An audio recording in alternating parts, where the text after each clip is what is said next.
डरना मना है। लासल गांव का शमशान काफी भयानक था।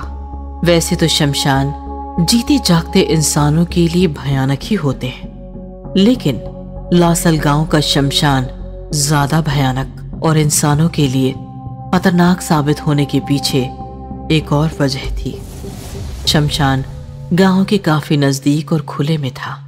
शमशान के चारों तरफ कोई भी वॉल कंपाउंड नहीं था। एक और खतरनाक बात अभी अभी सामने आई थी कि लासल गांव का शमशान हर अमावस की रात धीरे धीरे गांव की तरफ बढ़ रहा था।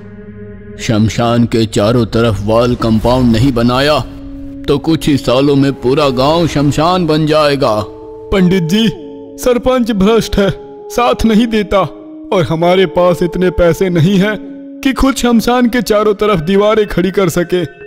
मैं समझ सकता हूँ, लेकिन दूसरा कोई रास्ता नहीं है। देखो, मरे हुए लोग जब शमशान में दफनाए या जलाए जाते हैं तो उनकी आत्माएं सालों साल वहीं शमशान में बैठी रहती है। उन्हें जल्दी मुक्ति नहीं मिल पाती, और अगर ऐसे में शमशान को वॉल कंपाउंड ना हो तो उन्हें वहां से गांव साफ साफ दिखता है। उनके मन में अपने घर वालों का, रिश्ते नातों का मोह जाग जाता है। इसी वजह से हर अमावस की रात शमशान गांव की तरफ बढ़ रहा है। शमशान को दीवारों से नहीं ढका तो गांव को शमशान होने में देर नहीं लगेगी। इधर शमशान की रखवाली करने के लिए महादू नाम का एक आदमी रखा गया था। शमशान में दफनाए गए मुर्दों को जानवर जमीन से निकालकर खा न जाएं, इसीलिए कुछ सालों पहले महादू को शमशान की जिम्मेदारी सौंपी गई थी। एक शाम बिरजू अपने खेत से लौट रहा था, तभी उसने देखा कि महादू शमशान के बाहर खड़ा किसी से बात कर रहा था। बिरजू ने उसके आसपास किसी को नहीं देखा। कमाल है, ये महादू बात किससे कर रहा है? चल जा, मेरे पीछे मत आ। कहा ना मैंने, मुझे घर जाना है। चल जा पीछे। अरे मैं कल फिर आऊंगा, पागल कहीं की। चल जा। बिरजू डर गया और वहां से भाग गया। दरअसल महादू एक सफेद साड़ी पहनी हुई औरत से बात करता था। वो औरत कोई मामूली औरत नहीं, एक मरी हुई भूतनी थी। जब भी महादू घर लौटने के लिए निकलता, वो भूतनी महादू का पीछा करते करते शमशान से बाहर चली आती। चल जा, जा पीछे। नहीं, मुझे भी आना है तेरे साथ। चल, मुझे गांव लेकर चल।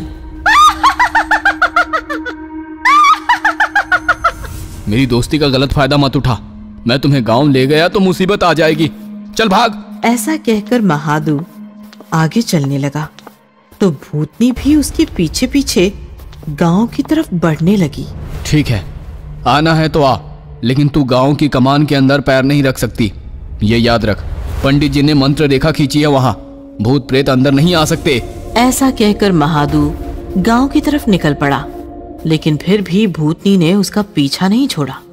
महादू गांव की कमान लांघकर अंदर आया और उसने पीछे देखा, लेकिन भूतनी गायब थी। बावली, लगता है शमशान भाग गई। ऐसा कहकर महादू अपने घर चला गया। लेकिन दूसरे दिन महादू जैसे ही शमशान पहुंचा, उसने एक छोटे बच्चे की लाश देखी।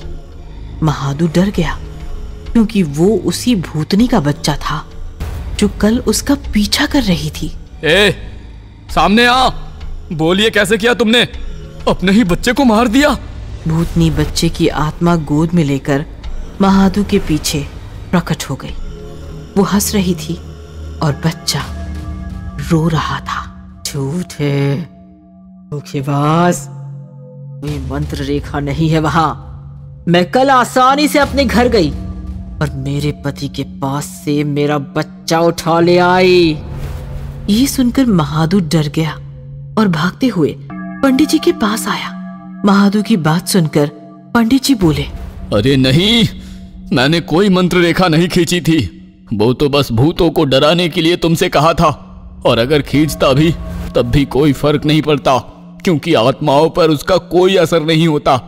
आज तो अमावस की रात है, उस भूतनी ने बाकी भूतों को भी बता दिया होगा कि वो सब गांव में घुस सकते हैं। अब क्या करें पंडित जी? अब कुछ नहीं हो सकता। अब इस गांव का शमशान होकर ही रहेगा। और वही हुआ जो पंडित जी ने कहा था। अमावस की उस रात 12 बजे के बाद काफी सारे भूत शमशान से बाहर निकलकर गांव की तरफ बढ़ने लगे। सारा गांव चैन से सो रहा था। किसी को अंदाजा नहीं था कि उनके साथ क्या होने वाला है। पंडित और महादू छिपकर ये नजारा देखते रहे। भूत गांव में घुस गए, अपनी अपनी गली पकड़कर अपने अपने घरों की दिशा में फैल गए और थोड़ी देर बाद ही गांव में हंगामा शुरू हुआ। लोग डर के मारे इधर उधर भागने लगे। बचाओ! बचाओ! भूत अपने घर जाकर अपने सगे संबंधियों से मिल रहे थे। संबंधी भूतों को देखकर डर रहे थे, इधर उधर भाग रहे थे, लेकिन भूत उनका पीछा नहीं छोड़ने वाले थे। चलो बेटा, मेरे साथ शमशान चलो। मेरा वहां मन नहीं लगता, हमेशा तुम्हारी याद सताती रहती है। चलो मेरे साथ शमशान चलो। पापा मुझे छोड़ो, मुझे जीना है, मुझे जीने दो। लेकिन भूत नहीं माने। वो जिनसे प्यार करते थे, जिन रिश्ते नातों का उनको मोह था, उन सबको शमशान से आए हुए भूतों ने उठा लिया और उन्हें उठाकर वो शमशान की तरफ निकल पड़े। पंडित जी, ये क्या था? मैंने पहले ही कहा था, उनका संसार से मोह नहीं छूटा है। अब वो वापस संसार में तो नहीं आ सकते, लेकिन वो अपना संसार शमशान में ले जा सकते हैं। और वो भूत बस वही करने आए थे। अब वो उन संबंधियों को मार देंगे और अपना साथी बना लेंगे। और वही हुआ। भूतों ने सभी जिंदा लोगों को शमशान में ले जाकर मार दिया और देखते ही देखते मरे हुए संबंधी भी भूत बन गए और शमशान में बिखरे हुए अपने शरीर देखकर चीख चीख कर रो पड़े। Haunted bus stop. ये खौफनाक कहानी है निजामाबाद की। निजामाबाद शहर के बाहरी सुनसान इलाके में एक छोटा सा बस स्टॉप था तो सीधा साधा छोटा सा बस स्टॉप। लेकिन उस बस स्टॉप को लेकर लोगों की राय कुछ ठीक नहीं थी। आमतौर पर बस स्टॉप से सफर शुरू होता है। लोग बस स्टॉप से बस पकड़कर अपनी मंजिल पहुंचते हैं। लेकिन निजामाबाद के इस बस स्टॉप ने बहुत से लोगों की जिंदगी का सफर खत्म करके उन्हें मौत की मंजिल पहुंचाकर छोड़ा था। आखिर क्या था उस बस स्टॉप का राज? कहानी कुछ साल पुरानी है। नीलिमा नाम की लड़की आधी रात में बस स्टॉप पर बस का इंतजार कर रही थी। तभी कुछ बदमाश लड़के आए और सुनसान जगह का फायदा उठाकर उसके साथ बदतमीजी करने लगे। नीलिमा काफी चिल्लाई, बचाओ बचाओ बचाओ, छोड़ो छोड़ो मुझे, बचाओ प्लीज कोई बचाओ। लेकिन उस सुनसान बस स्टॉप पर उसकी मदद करने कोई नहीं आया। तभी अचानक एक बस नीलिमा ने आते हुए देखी। नीलिमा को लगा बस ड्राइवर बस रोककर उसकी मदद जरूर करेगा। बस रोको प्लीज, बस रोको, बचाओ, बस रोको प्लीज।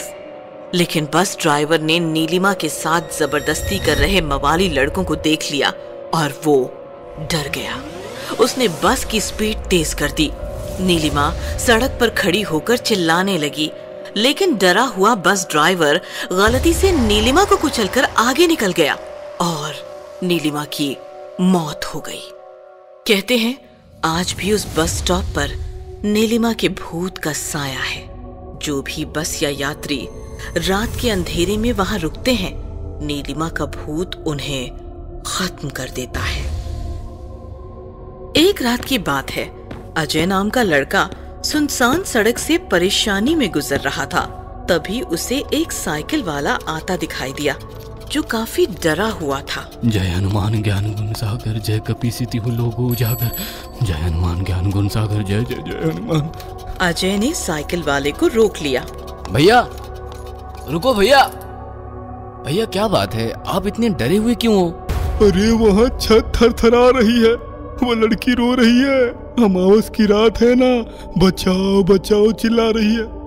लगता है आज वो प्रकट होने वाली है। वो छोड़ो, तुम यहाँ सुनसान रात में अकेले क्या कर रहे हो? अरे भैया, हम निजामाबाद जा रहे हैं। औरंगाबाद से आए हैं एक ट्रक में बैठकर। ट्रक फरीदाबाद जा रहा था, इसलिए उसने हमें यहाँ उतार दिया। अब आगे कैसे जाए? यहाँ कोई बस या बस स्टॉप मिलेगा आगे? बस स्टॉप का नाम सुनकर साइकिल वाला और ज्यादा डर गया। बस स्टॉप है ना पीछे, लेकिन तुम वहाँ मत जाओ। रात में कोई बस नहीं रुकती, क्योंकि वो भूतिया बस स्टॉप है। आज अमावस है, आज तो पक्का बलि लेगी वो। निकल जाओ यहाँ से। ऐसा कहकर साइकिल वाला साइकिल पर सवार होकर भाग गया। लगता है पागल था। अरे बस स्टॉप है सामने, मतलब कोई बात नहीं, बस रुके ना रुके सुबह तक छत तो मिल गई। सुबह का सुबह देखेंगे। ऐसा कहकर अजय आगे चलने लगा और चलते चलते बस स्टॉप पहुंच गया। बस स्टॉप काफी सुनसान और अमावस के अंधेरे में गुमनाम था।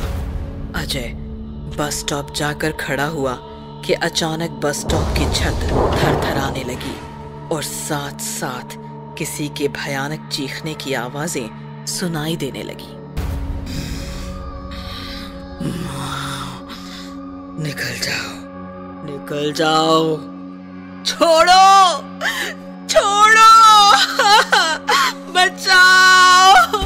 बचाओ, बस रोको, बस रोको। अजय थोड़ा डर गया और फिर संभल गया। देखो, जो भी गंजेड़ी यहाँ छिपा हो, चुपचाप अपना रास्ता नापो। तुम्हारी हरकतों से गरीब डरते होंगे, हम नहीं। कायदे से पंडित है हम, मंत्र तंत्र हमें भी आता है। अरे आज थोड़ी ना सफर कर रहे हैं, आधा हिंदुस्तान घूम कर आए हैं, हम डरने वाले नहीं हैं। शोर शराबा थोड़ी देर और चलता रहा, लेकिन अजय पर उसका कुछ असर नहीं हुआ। बाद में आवाजें कम होते होते गुम हो गईं और सन्नाटा छा गया। लगता है नशेड़ी घर भाग गया।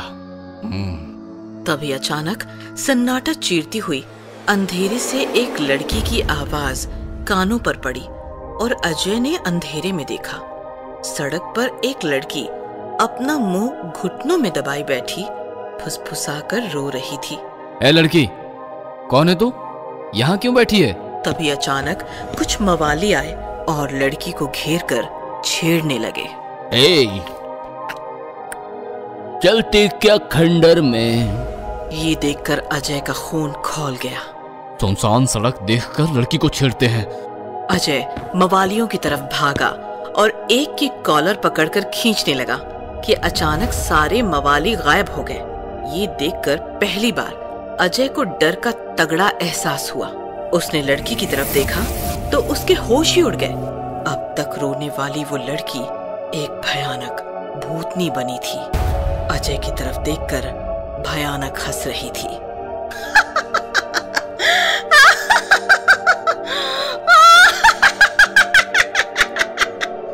क्या हुआ पंडित, डर गया? डरता तो मैं किसी से नहीं हूँ, पर ये क्या मजाक है? क्यों डराती हो लोगों को? मेरा नाम नीलिमा है। अमावस की रात कुछ साल पहले मेरी यहाँ मौत हुई थी। मौत। नीलिमा ने अजय को पूरी कहानी सुनाई। अजय भी इमोशनल हो गया। बहुत बुरा हुआ तुम्हारे साथ, दुनिया बहुत खराब है, पर तुम अब सुधर जाओ, लोगों को मत सताओ, चली जाओ अब। मैं अकेले कैसे जा सकती हूँ? मतलब? मुझे तू भा गया पंडित, तू औरों जैसा नहीं है। चल मेरे साथ, हम दोनों मिलकर रहेंगे। ये सुनकर अजय अब कांपने लगा। पागल हो गई है क्या? तू भूत है और मैं जिंदा इंसान हूँ। मैं तो तुझे लेकर ही जाऊंगी अपनी दुनिया में। मैं तुमसे प्यार करने लगी हूँ, प्यार। लेकिन अगर मैं ना आना चाहूँ तो? ये सुनकर नीलिमा मुस्कुराती हुई बोली, तो फिर जला दे मुझे।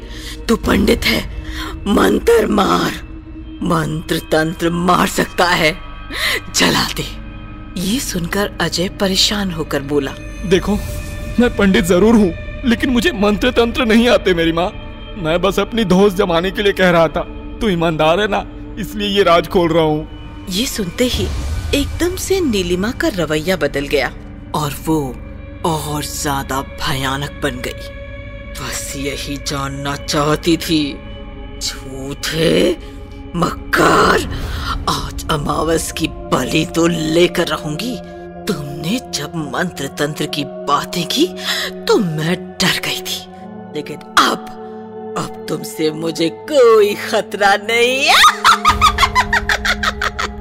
नीलिमा जोर जोर से चिल्लाने लगी और साथ साथ उसके दांत और नाखून भी बढ़ने लगे। उसने अजय की गर्दन पकड़ ली और उसकी गर्दन में अपने नुकीले दांत फंसाए। छोड़ो मुझे, बचाओ, बचाओ। लेकिन नीलिमा कहाँ रुकने वाली थी। उसने अजय का सारा खून पी लिया और उसे मार दिया। इस प्रकार अमावस की रात उस भूतिया सुनसान बस स्टॉप पर एक और यात्री की लाश लावारिस बनकर पड़ी रही।